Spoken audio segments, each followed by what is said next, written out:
Danganronpa Trigger Happy Havoc, the first installment in the high school killing game. And to start, it has many people die. But in result of this, there's always a small group that's able to overcome despair and survive the killing game. But the question nobody asks is, did they deserve to live? I mean, come on, there's 10 victims that get killed off. What makes these survivors so special? What did they do to make it? So that's the exact question we're going to be addressing in today's video. We're going to be looking at each of the Danganronpa survivors and see if they help contribute to the group's survival, figured out key pieces of information in the class trial, or if they sat there freaking, I don't know, playing Tetris. And on top of that, we'll even see some of the victims that should have survived.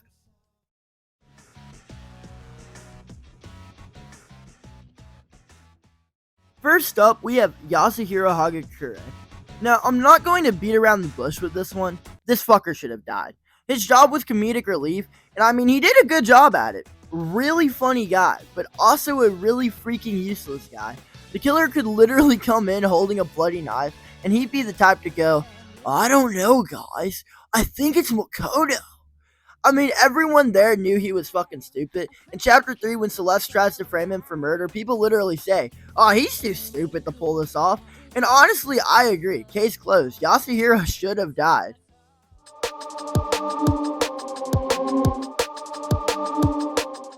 Moving on, we have Aoi Asahina. Now, controversial take. Most of you are probably immediately going, well, that's obvious. Of course she should have survived. Wrong! She should have died! Now, this is where people are probably freaking out. Not our queen! I would have cracked! She was so nice!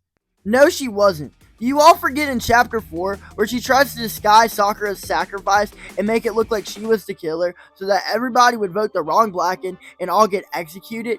Yeah, I get her best friend died, but who cares if she was going to... That's not a valid excuse to try and kill everybody. In the real world, attempted murder is still a charge. I probably just got put on some fucking watch list for looking this up, but attempted murder could be as high as life in prison. So yeah, under the account that she tried to fucking kill everybody, I'm going to say Aoi did not deserve to make it.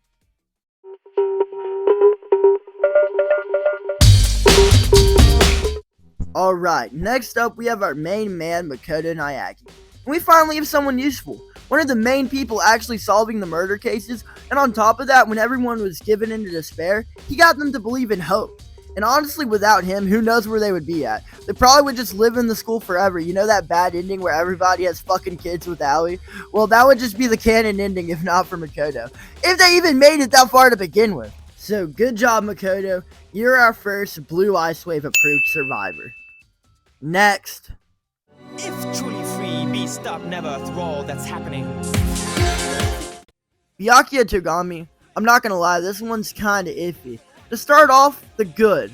On one hand, he was pretty good in the class trials. In Chapter 4, he was the one to figure out that the bottles had been swapped on Sakura's sacrifice. Also, he was pretty good at calling people out. On the other hand, he played with a dead body! In Chapter 2, he sees Mondo leaving the crime scene at Chihiro's dead body, and decides to wait a minute. Instead of going, hey guys, Mondo killed, he decides, let's just mess with the body a little bit.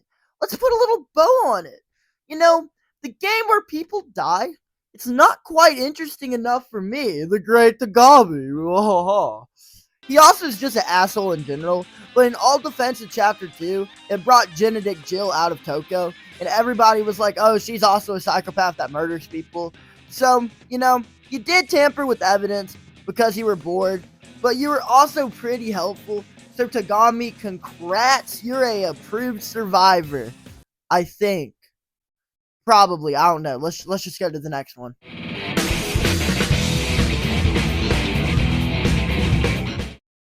Next up, we have Kyoko Kirigiri, and this one's self-explanatory. She's an approved survivor. You know, the ultimate detective is actually pretty good at solving murder cases. Who would have thought? The thumbnail was just clickbait. Naturally, Kirigiri was going to be an approved survivor. I don't know what you thought. Next.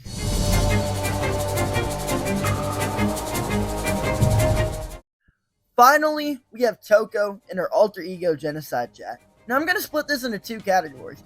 Toko herself did not do shit. she would be afraid of blood and would not bother investigating. If it was just her, then absolutely not. But she does have a saving grace, however. Her murderous alter ego. Who would have thought that would be a saving grace? But in this situation, it is. Now, Genocide Jack was actually useful. She was a pretty important figure when she came out. And when she did, she also provided some useful information.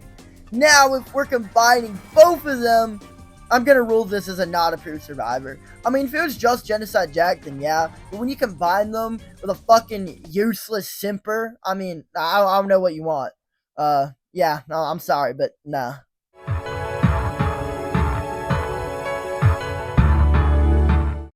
Now we have went through all of the Danganronpa survivors. We'll now go over the unfortunate casualties that deserve to make it, but died along the way.